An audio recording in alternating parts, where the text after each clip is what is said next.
चली हम शंभू बाबा तमाम भरतपुरिया भाई के दसों नजर के प्रणाम करतनी। आज बड़ी खुशी के बात बा जे रउआ उनका क्षेत्र में, हमनी का गांव में, हमनी का जवार में मस्तरक आरके स्टूडियो खुल गइल बा। और रउआ सबन से विशेष ये निहोरा करब जैसे छपरा, पटना, दिल्ली, बम्बई जाके रिकॉर्डिंग कराओ तनी अपना मशरक में आके आरके स्टूडियो में रिकॉर्डिंग कराई। एक मालिक बारे हमारे राहुल सिंह जी, बहुत बढ़िया आदमी हमारे राहुल बाबू हुए। ये मालिक जरा पैसा ना हो फ्री में कैसेट कराई है। विशेष का देवता लोग से कहीं रउआ तो हमारे बारे में जानते बनी। हमारा आशा ना पूर्ण विश्वास बा आज मशरक हम आरके स्टूडियो में बैठल बनी।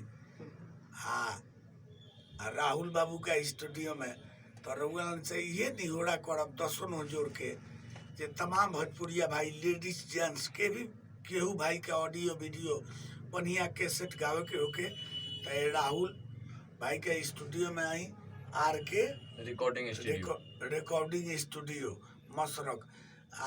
विशेष बात का कही रउआ लोनी के जे रिकॉर्डिंग करता रहे हमार छोट भाई पटना से ले आके इनका के बैठौनी है। राहुल बाबू का कहला पता ही दसों हुजूर के तमाम भोजपुरिया भाई ब्यास से यही निहोरा करब ये जैसे सब स्टूडियो वाला के दुलार प्यार देनी सबे वैसे हमारा राहुल बाबू के आशीर्वाद दुलार प्यार दी।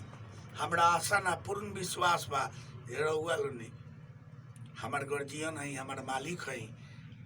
रउआ लोनी जैसे सब चैनल के सब स्टूडियो के आशीर्वाद दिले आज हमारा राहुलो भाई के आशीर्वाद दुलार प्यार देके रउआ सब आगे बढ़ाए।